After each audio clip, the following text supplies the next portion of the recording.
ఆలస్యమైంది కార్యక్రమం ప్రారంభించడానికి. ఈ రోజు తెలుగుదేశం కుటుంబంలో చేరేదానికి పెద్ద ఎత్తున వచ్చిన మిమ్మల్ని అందరినీ మనస్ఫూర్తిగా నేను ఆహ్వానిస్తాం జరుగుతుంది. 2019 ఎన్నికల్లో కరెక్ట్ గా 21 రోజుల ముందల నేను తెలుగుదేశం పార్టీ అభ్యర్థిగా మంగళగిరి నియోజకవర్గం వచ్చా. 21 రోజుల్లో నేనేంటని ప్రజలకు అర్థం అవ్వలేదు. ప్రజల సమస్యలు నేను తెలుసుకోలేకపోయా. 2019 ఎన్నికల్లో 5300 ఓట్లతో మంగళగిరి నియోజకవర్గంలో నేను ఓడిపోయా. కానీ ఆ ఓటుని నాలో కసి పెంచింది. ఆ ఓటుని నా నుంచి మంగళగిరి పట్ల ప్రేమ పెంచింది. మీరందరూ ఒక్కసారి ఆలోచించండి. గతంలో ఓడిపోయిన అభ్యర్థులు ఎవరైనా గాని మంగళగిరి నియోజకవర్గానికి ఎంత సేవ చేశారా? ఈ రోజు ప్రభుత్వానికి ప్యారలల్ గా అంటే ప్రభుత్వానికి ధీటుగా ఈ రోజు తెలుగుదేశం పార్టీ మీకు సేవలు చేస్తాం జరుగుతుంది. ఆంధ్ర రాష్ట్రంలోనే ఎక్కడ జరగని విధంగా 29 సంక్షేమ అభివృద్ధి కార్యక్రమాలు మన మంగళగిరి నియోజకవర్గంలో తెలుగుదేశం పార్టీ చేస్తుంది. ఏమ్మా ఈ రోజు అధికార పార్టీ కంప్యూటర్లా మంగళగిరి నియోజకవర్గం మొత్తం పసుపుమయం అయిపోయింది. మంగళగిరి నియోజకవర్గంలోనే కాదు రాష్ట్ర వ్యాప్తంగా కూడా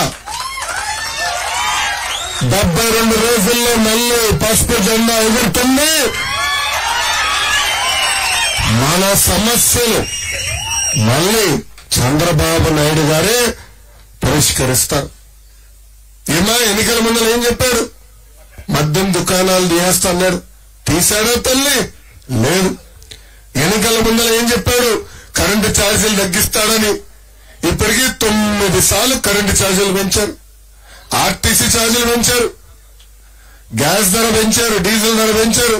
చివరికి క్వార్టర్ బాటిల్ ధర కూడా పెంచారు.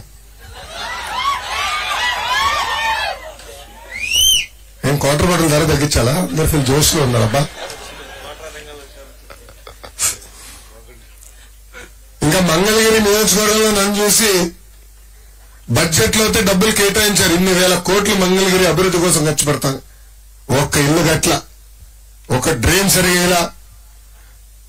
ఈ రోజు ఎక్కడికి వెళ్ళినా అందరూ అడిగే సమస్య ఒకటే, కనీసం మా డ్రైన్లు బాగు చేయండి. ఎన్నికల ముందర కొండపోరం బొక్కు కానివ్వండి, అటు ఇరిగేషన్ భూమి కానివ్వండి, ఎండోమెంట్ భూమిలో దశాబ్దాలుగా మీరు నివసిస్తున్న భూముల్లో అన్ని రెగ్యులరైజ్ చేస్తానని హామీ ఇచ్చారు. కానీ ఒక్క భూమి కూడా చేయలేదు తల్లి. ఇప్పుడు ఎన్నికలు వస్తున్నాయని హడావుడిగా కావాలని పట్టాలు ఇస్తాను, ఫేక్ పట్టాలే సృష్టిస్తుంది ప్రభుత్వం. ఏం పర్వాలేదు, 72 రోజులు ఓపిక పట్టాను. ప్రతిపక్షంలోనే మీకోసం నేను ఇంత సేవ చేశానంటే రేపు అధికారం వచ్చిన తర్వాత మొత్తం ఆంధ్ర